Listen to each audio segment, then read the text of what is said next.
All right. Good morning, afternoon, or evening, friend. Case Erickson here with the wonderful, awesome, amazing, notorious, the one and only infamous Mr. Chris Marshall. I'm so excited to have Chris here today. He's been sober since 2007.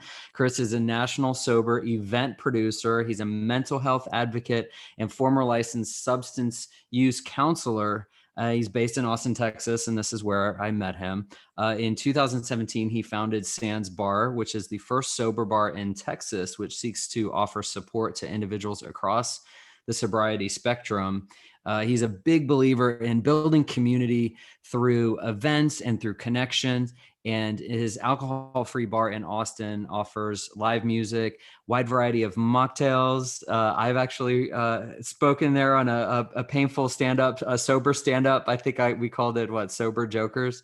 So if you haven't done stand up sober, you need to. It's a great place for that. I know we're kind of on pause because the whole pandemic thing, but a great place for mocktails. Really inventive, supportive environment, and really a safe and inviting place for people looking to have a good time without drinking. And his mission now is to help people find a sense of purpose and direction in sobriety. So he's definitely been an inspiration to me in my own sober journey, back and forth, through the years. And I'm coming up on 3 years myself.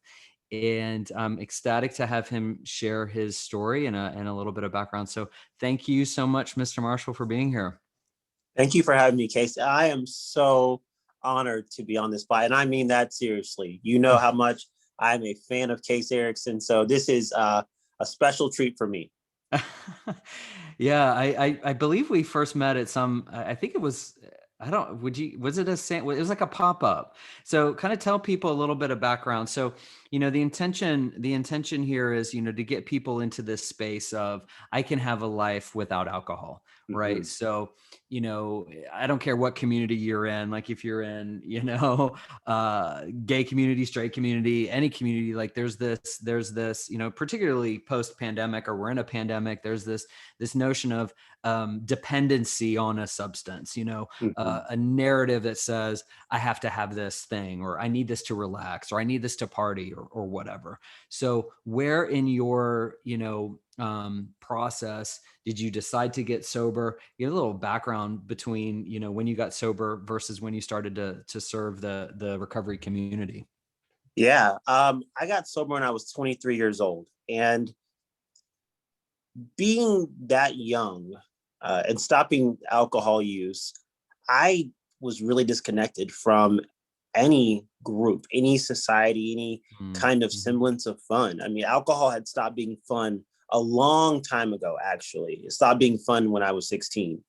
But I Mm. was drinking in large part to remain connected to my friends, remain connected to my fraternity brothers, remain a part of the scene, the party scene. And Mhm. as my body began to deteriorate at 23, I started having liver problems at 23 years old. I knew it was time to stop, but I just could not because I did not want to leave the scene. And so when I had to stop, mostly for health reasons, really. I mean, it was, yes, there was some family consequences, and yes, there were some mental health stuff that was going on, but really, my body just could not physically take in alcohol anymore. So Mm. I had to stop, and it was the hardest breakup I've ever had. It was Mm. it was harder than any other relationship I've ever ended because that relationship meant so much to me. I formed my identity around alcohol and alcohol use. Mm. And so to leave that behind was incredibly painful. So I was 23 years old in treatment, and I had every intention of going back to alcohol use once I got out of rehab because I was Oh. certain that uh, there was just no way to socialize. I remember saying Uh, to myself, how am I going to watch football? How am I going to go on a vacation? What am I going to drink on a cruise? What am I going to toast at my wedding?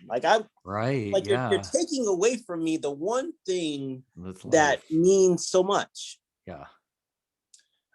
So I was just could not understand how I would live this life. But fortunately, there was a group of people that came into my life that were alumni of the facility that I was a part of. Mm.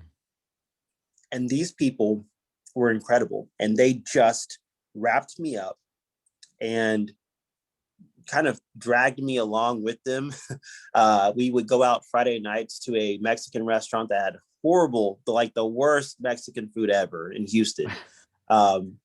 It was great company. It was great service. Mm-hmm. It was an experience in like what it would be like to be a normal person. And through that group, I was able to understand like, man, maybe it's possible to live a life of integrity, of honesty, of vulnerability, and not have alcohol present. And so really, I don't want to go too deep into my backstory, but like, that's really the origin of Sansbar, was like my own personal isolation with the world, and then reconnection to it through non-drinking individuals. Mm-hmm. Yeah. So was that community? Like, was that what shifted? Because when you were like, I'm going back to my drinky drink, like, I'm just here to like reset, like maybe, I mean, was that your mindset in rehab? Oh yeah. I was counting down the hours. And in Wow. fact, I signed myself out of treatment because I met a woman. Oh, where'd you go? There you go. I met a woman in treatment, and I was absolutely just smitten and thought that this was the love of my life. Though she was technically still married. And I was like, you know what, I'm going to go back to drinking. I don't worry about it. I'm going to be with this woman who's 10 years older than me and has a 10-year-old kid. And I'm 23 years old, and I'm going to make this work, which, I mean, it just sounds pitiful now that I think about it. Yeah. But at the time, it made all the sense in the world. And it was this group of people that kept pulling at me to come out. And there was one guy who was named Chris, and he asked me this question that changed my life. He said, do you feel a part of? And it's an incomplete thought. Like, do you feel a part of what? He's like, do you feel a part of anything? And I did not feel a part of anything. I did not feel a part of my world, my friends, my family, but I didn't feel a part of myself. I didn't know who I was. And this group just encouraged me and just showed me that I was worthy of a life without alcohol. And then the plan I had to go back to drinking just kind of seemed not as interesting. I wouldn't say, it's like, I'm just not interested in it anymore. I don't want to go back there. That's fascinating, because a lot of times you hear that people really are only ready to quit when they hit that rock bottom. You know what I mean? So, I mean, did you have a frame of reference of a rock bottom that the community, like connection to the community, made possible, that before you were like, oh, it's not that bad? I think the rock bottom, because I had all the other rock bottoms that people talk about, right? Like I've had legal problems. I had, well, I mean, at 23, you can't really lose a marriage and a car and a 401k. Like, it's hard to lose those things because you don't really have them at 23. I didn't lose a 20-year pension, or I was a kid. Yeah. I get that. So what I lost, my bottom, was not knowing who I could connect to, not knowing where I belonged, knowing that all of my friends were going to Brackenridge and going to Cancun to party, and they were not inviting me because I was a sick person. I wasn't even fun to be around anymore. And that was it for me. The bottom for me was this connection from all my friends and realizing that I was all alone in this world. So how did that shift for you when you got connected with a new community? I mean, did you still, because I hear a lot, because for me, my journey was kind of similar. It just got to the point where my body couldn't metabolize it anymore. And it was just a relationship that I like that you brought up, like a breakup, because it was a relationship where I was finally ready to break up. And really after that, it's kind of like, okay, I know this is a bad relationship. We need to stay broken up. But then like, what do I do for friends and community? And like, what I've got other friends, they're still doing things. And so you can feel kind of isolated on an island, having to like recreate a whole new life. I mean, is that when you align with that community, was that kind of what led you into being a counselor with substance abuse? I mean, in many ways, yes. I was able to move to Austin to be with that woman, Mm-hmm. and newsflash, that didn't work out. Oh, I moved up here, and then like a month later, we're like, what are we? This is not. What oh are we man. doing? This is a bad idea. And we're both sober today. 14 years later, we're both sober. Wow, great. But yeah, so that didn't work out, and so I was here in Austin. I had no real plan for my life. I was working at Subway, which was, at the time, and it still is, one of my favorite jobs that I've ever worked, uh, Okay. because it taught me that I was really good at connecting with people. Oh, And okay. I would just strike up conversations as I'm making Mm-hmm. sandwiches, and it was just, I loved um, that it wasn't the restaurant culture, but it was still like food service. Is that, if that makes sense? Mm-hmm. Mm-hmm. Because No restaurant bar. culture to me was a lot of hard drinking, a lot of pot, a lot of like hooking up with, front of the house and back of the house. Like there was a lot of that going on. Total. Yeah. So I to was in be it. in, I was in it. I get it. I had three yeah, I figured restaurants. you may I, know a little something I, about that. I was the kingpin. I had three restaurants. Yeah, I would imagine you know something about that. So yeah, I mean, this was cool. It was cool. It was Yeah, yeah, yeah. very, it's making a sandwich, but it Uh-huh. was a joy for me to connect with people.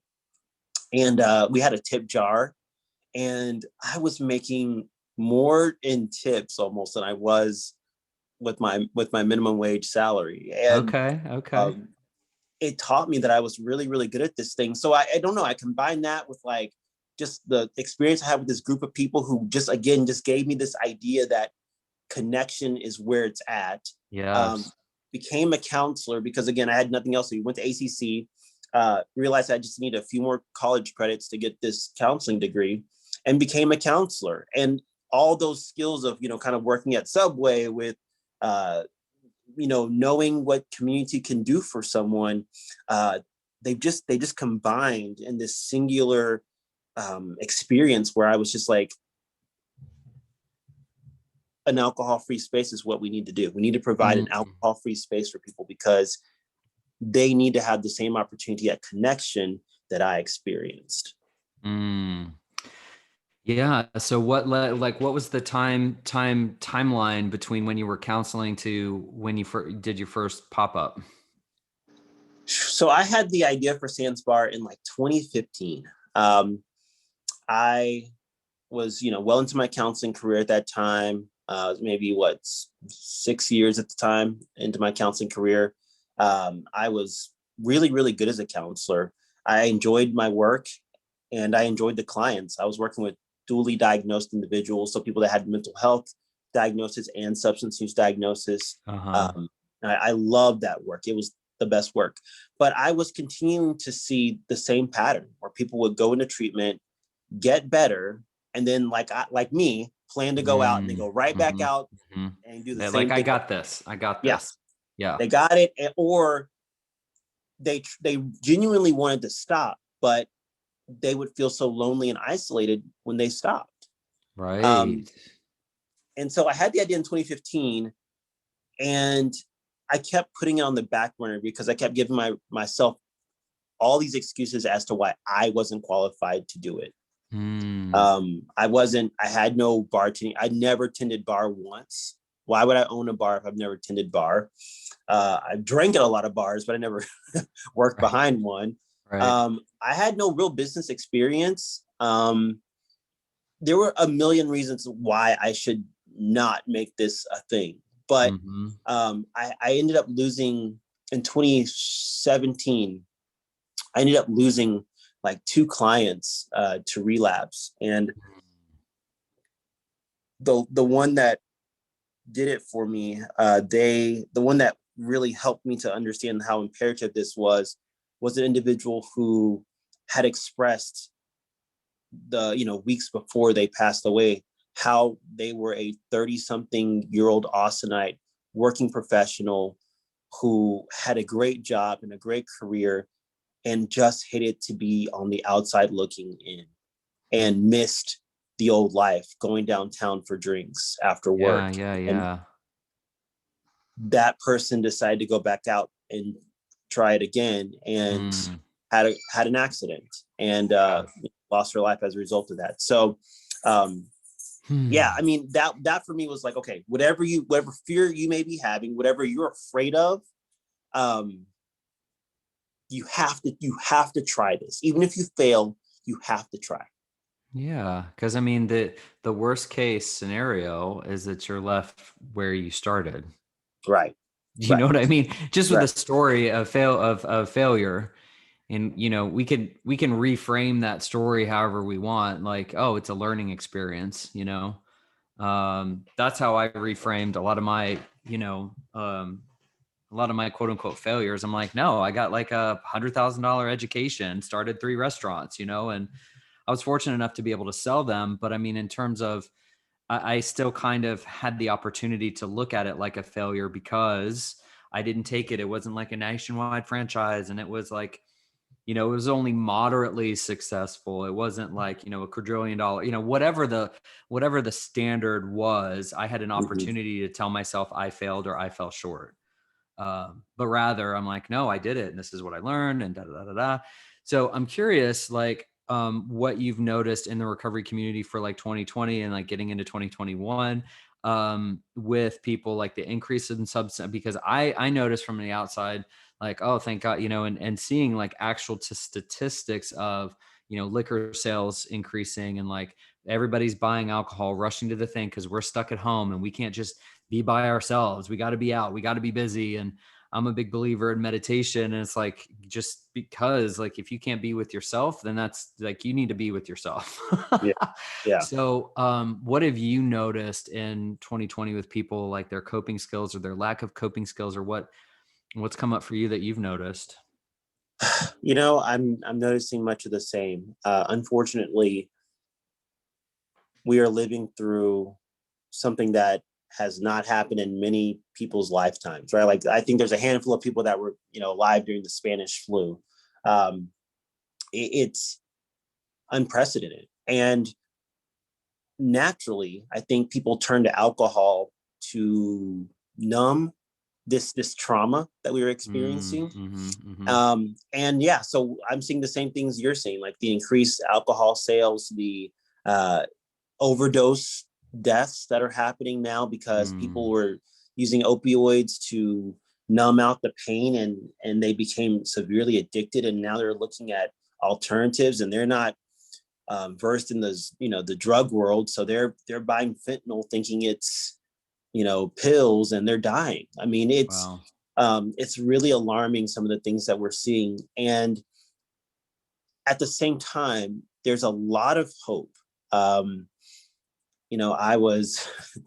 been putting together a post-pandemic playlist, and one of my songs is "The Sun Will Come Out Tomorrow." Annie, the sun will come out tomorrow, because I believe that, as real as we have to be about COVID and how it is a real serious thing, there needs to be a bit of hope that the sun will come out. And and I believe that to be true. I mean, obviously my business, Sansbar, has been severely impacted by COVID. Yeah, for sure. We've not been open since March.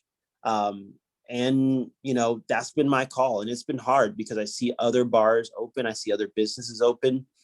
The case, I had a cousin pass away from COVID Saturday.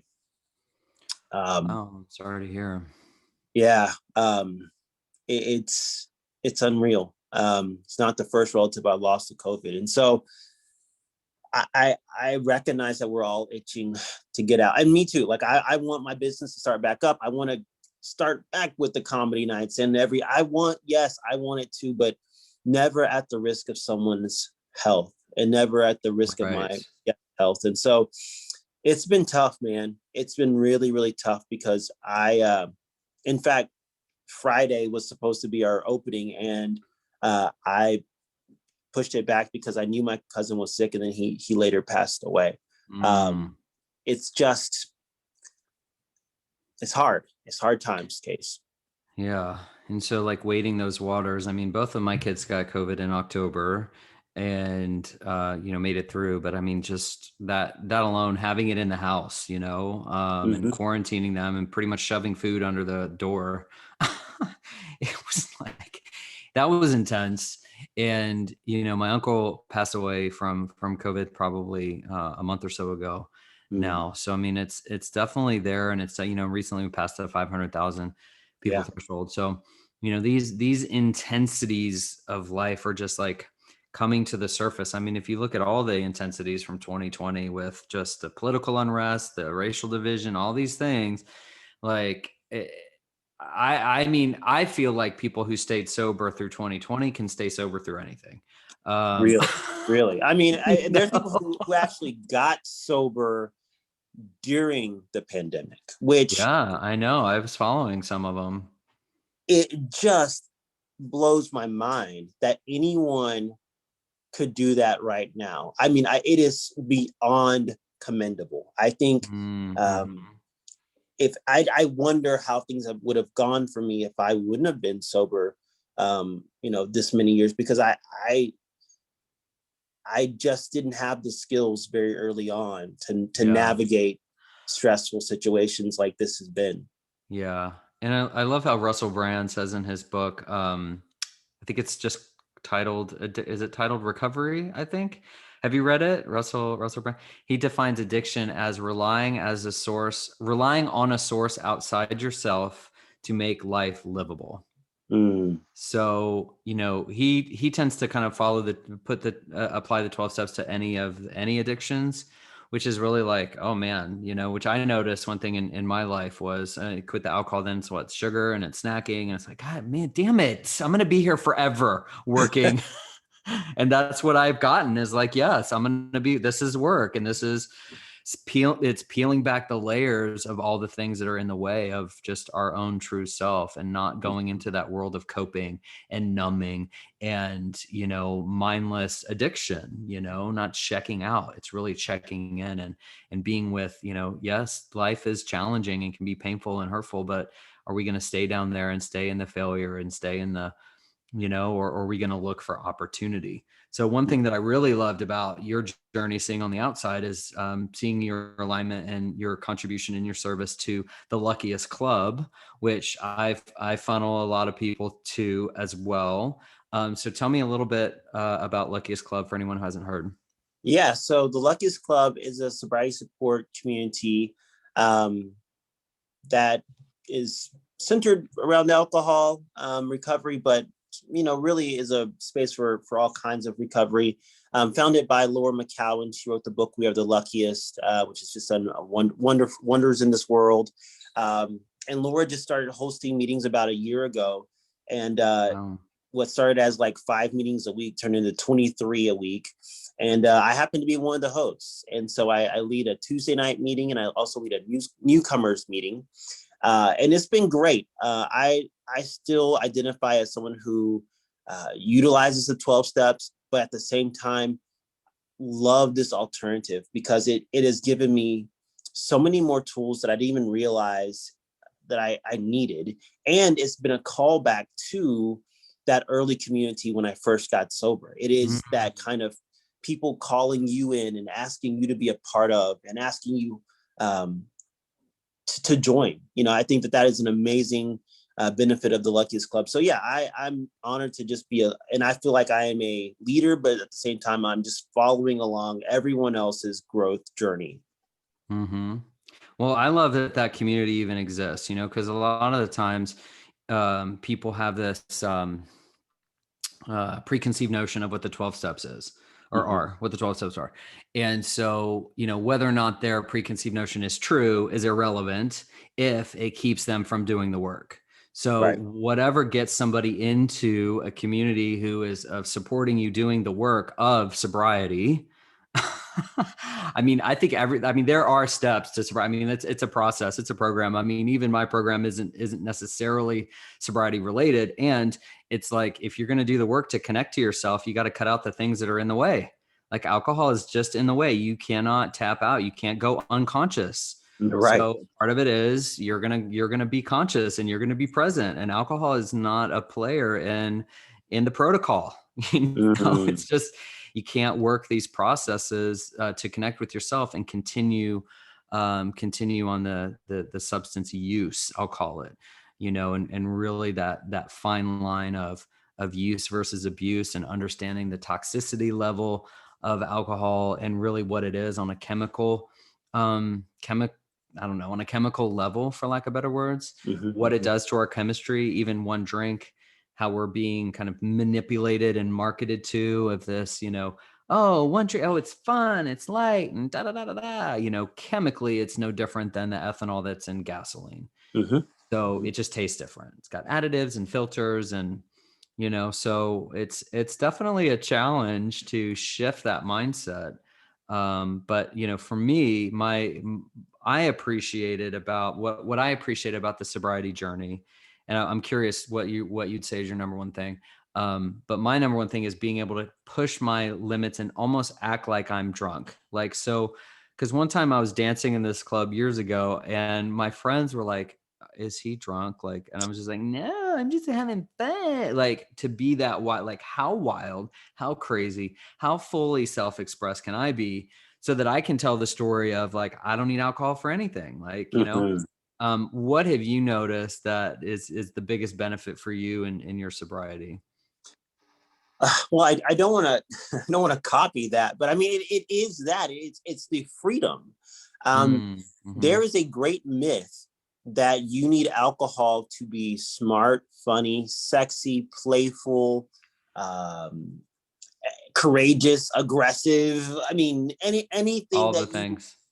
I mean, big alcohol has done a great job at making alcohol the cure all for things, right? It is the everything for things, and no thing is a panacea. And so I enjoy the fact that I am able to stretch beyond that comfort. There's no growth in the comfort zone, and there's no comfort in the growth zone. So to Mm-hmm. stretch beyond the comfort zone and to know that I can feel uncomfortable and I'm going to be okay. Having that awareness is the greatest gift. So I don't need alcohol to dance. I can Mm-hmm. dance if I want to. I don't need alcohol to go on an adventure. If I want to jump in the car and drive to Big Bend, I don't need to be drunk to do that. And being free of that fiction is is the most important thing for me, to be free from the Mm-hmm. fiction that I need alcohol to make me anything other than I am. Love that. Yeah. It's, I heard Brene Brown refer to recovery as the process of recovering ourselves.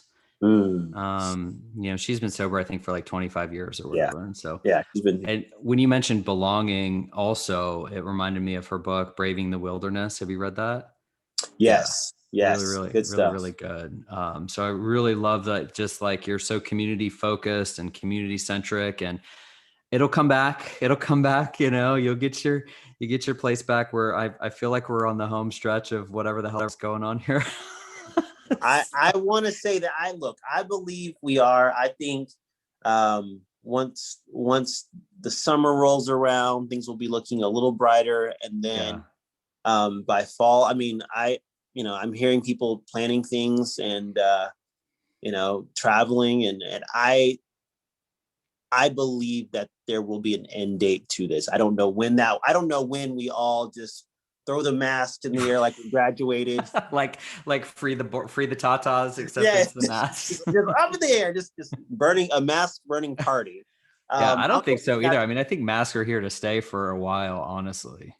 I was at Starbucks this morning and I thought to myself, you know, when this is all over, I probably will still wear a mask. Like if I'm sick or if I'm worried about being sick, like if I don't want to pass, I didn't realize that it was just, if I felt sick, I could just wear a mask. Like, that's not something that's culturally acceptable in the United States. But Right. now I think it will be. I think that, Yeah. of course you stay at home if you have a fever and stuff, but sometimes when you're just on the cusp, you don't know if Right. Right. but Yeah. you're probably really contagious. Like now I would just stay at home if I had a fever, but if I didn't, I just didn't feel good, I would just wear a mask and it won't be a Mask up. weird thing anymore. Yeah, for sure. Definitely. I mean, it's shifting so much on the globe and our culture and our mindset. And, as dark as it can get, I like to think that the flip side of all the shadow is the light. And I feel like there are those people who chose to get sober in the hardest year and record, that we've been alive for, that, want that growth and want that change and want that light and want that freedom and want that self-expression and everything. So I choose to believe that the world will be better after. I mean, I feel like it's getting, like, this work that you're doing with the Luckiest Club, I think is incredible. The COVID kind of stripped away all my food truck event festival, all my festivals and all that kind of went away. But what I'm more passionate about is training and development and authenticity and people getting sober and all the things. For a while I was like, oh God, I wish I could do that, but I'm sucked into this food stuff. And so, you know, there is for me, at least my experience has been, this unraveling, this burning away of all those things that didn't serve us. And it's kind of like a boil that comes to the surface, and it's kind of gross and ugly and hurts. And then it, bursts and everything else. And then we're Yeah. like, oh, okay, now like we've got a little, there's still a scar, but I think that we're stronger at the end of it. Like our skin is Yeah. stronger and stuff. So Yeah. I mean, for sure. that's the hope. You mentioned hope before, and so it's a little bit of an illusion. This notion of hope, and I think we as humans who are committed to being resilient, that's just what we choose to go on. So, there's one other question I love to ask people. If I'm your fairy godfather, imagine I'm here with my magic wand here to wave and grant you whatever wish, other than infinite wishes. What would you like to see for yourself in the world? Hmm.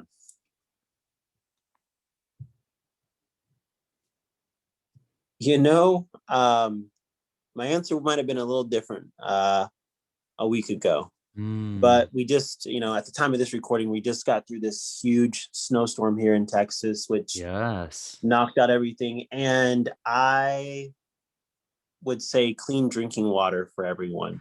I did not realize just how your world shifts when you don't have clean water. Yeah. When you have to question, is this water that I'm giving to my kids safe? I'm looking at my kids had a Kool-Aid here that we made out of the water, bottled water. Yeah. And we had to wonder, we had to wonder if the water was safe. So yeah, that would be my wish, is that I wish everyone had clean drinking water, Case. Yeah, same. And there's so many initiatives around, and I mean, it's incredible. One thing that I learned from when the coronavirus first came out, was worldometers. Did you know about worldometers.com? Is that the one where it counts the total of everything? Yes. Yes. Yes. I used to, when I wasn't doing well, I used to count and just panic myself. Yeah. So I wouldn't recommend anybody who's not doing well to go to that site. But like for me, it was just like, damn, because it has like people just like perishing from Right. but it's like people who die of heart disease. I think it was like they track smoking or cigarettes consumed or water or starvation or just like these really kind of like really morbid things going on in the world right now. But at the same time, it's like, okay, how can I be in action around, and how can I, make a contribution, and how can I make a difference? And, I've shifted into, from food events, but I was always, let's get back to charity, and a portion of everything goes to keep Austin fed. And that was my jam. And now it's, it seems to be all my clients want to support the Trevor Project, which, their whole thing is, limiting suicide. And, that's what we didn't even get into, the increased rates of substance abuse and suicide in the LGBT community and all that. But like, so, I mean, obviously that's like, not that I'm like, let's reduce suicide. Like that's I try not to make it like my cross to bear. But, just partnering with the community and being that contribution. And, there's so much work to be done.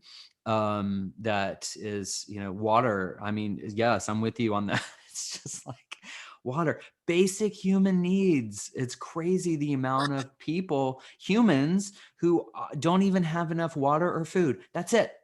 Like, do you know what I mean? Like, yes. So I mean, my answer probably would have been a little bit more, a basic living income for everyone or something like that. Right. That would usually be my answer, but just realizing that even a basic income means nothing when you don't have adequate water. I'm just kind of even shocked that was the answer that I gave, but just living the experience of not having water just for a few days. This wasn't even for a week but just, I will continue to, I hope I continue to put that at the fore of my concerns. I do, as you do, care deeply about mental health. As a mental health advocate, I talk about it all the time, and everywhere I go, I work with nonprofit organizations across the country. But this is another thing. There's room enough on my plate to also talk about food and water insecurity. Yeah, because I mean, for me, like that's like the base, if you want to get like woo woo and talk about your chakras, it's like that's your base root. Like you can't even evolve to the things that you need to evolve and talk about being in your heart, moving, speaking your voice and having your authentic voice if you're not even getting proper food and water. And shelter and these basic needs. So yes, it's a great need. If I had a magic wand, I would wave it. And, what I do in the meantime is just, maintain that authenticity and hopefully encourage other people. Share your story, share my story, let people know there is life outside of alcohol, that you can have a life, you can have friends, you can have meaningful connections, and it's actually more rewarding, more fulfilling, and more enjoyable because we do have a stronger sense of self. When we get, that's what I've learned, at least, like more resilient, more like, I'm bad. I made it through, and we made it a community, and we had relationships, and we did all these things. I find is more rewarding. And so it's my wish that everyone would get to that space where they don't have any dependencies or addictions. So no freedom. Dependencies, no addictions, plenty of water, plenty of food, no big deal. Small things. As you were talking, I'm like, you know what? Instead of the world, the worldometer, where you look at all the statistics of bad things, I want to find the website where it's the opposite, and like how many charitable dollars, how many people are being fed. Okay. Put that on your list. I think that's start what tracking I want, because you think about it, and whatever we focus on grows. So we focus on all the death and loss. That's what grows. But there has to be, billions of dollars that are donated to charities across the world. There's got to be plenty of people who are being vaccinated against mumps, measles, and rubella. There's I wonder if there's something out there like that. Case. And that's a whole other, because like we gravitate towards the negative news, right? So there's no news in like 8 million flights landed safely today. Right. Like nobody's talking about that. Like 300 trillion people made it to work and home safe and sound. Like we gotta talk about the 1 or 2 people who croaked. So but anyway. Baby steps, my friend, right? Baby steps. So I know you've got a couple things coming up. Your Sansbar Academy, you're working on a book. What else you got coming up? Then where can people connect with you? Yeah, so I have the Sansbar Academy, which is going to be a online school, of course, where we kind of just go through what it means to start your own alcohol-free space, whether that be like a brick and mortar location or kind of a pop-up bar, which is how Sansbar started, or even if you just want to do like online events. I think that's gonna be a thing that's gonna be here to stay, is these online events. And then I am writing a book. I remember when you were having a poll on Instagram about which cover of your book you wanted. Yep. And that encouraged me and inspired me. So I was like, okay, I think I can write a book too. So I am following in your footsteps, Case, and I'm writing a book too. And I don't know how it's going to do in the world, but I know that it's an extremely important process. So yeah, those are the things. So an excuse for us to meet up again, sounds like. Well, when this book launches, whatever that is, I will definitely have to come on the pod again and talk about it. People Yes, can it's find such a me. process. Oh yeah, it is. It's the most work I've done ever. Yeah, Like literally ever. It's great though. It is. It's been, man. It's been. I can write a book about writing the book. This has been. It's been exactly. But yeah, you can find me on Instagram, sans_bar. I'm usually on Instagram more than anything else. I do have a Facebook, Sansbar. And reach out. People don't feel like they can reach out or DM people, but my DMs are always open because I really do think and love connection. I think about connection so much. And I mean it when I say like connection is what keeps me healthy and keeps me well. So please, if you feel inspired to reach out, just feel free. Just do it. Just me a DM. Yes, you're an absolute gem.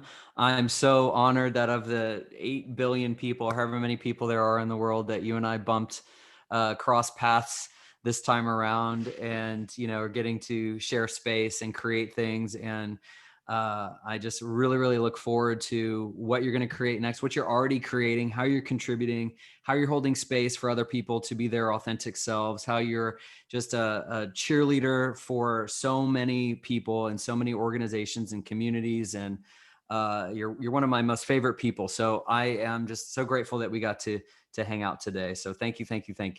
Until next time. Thank you very much. Yeah. All right. Bye.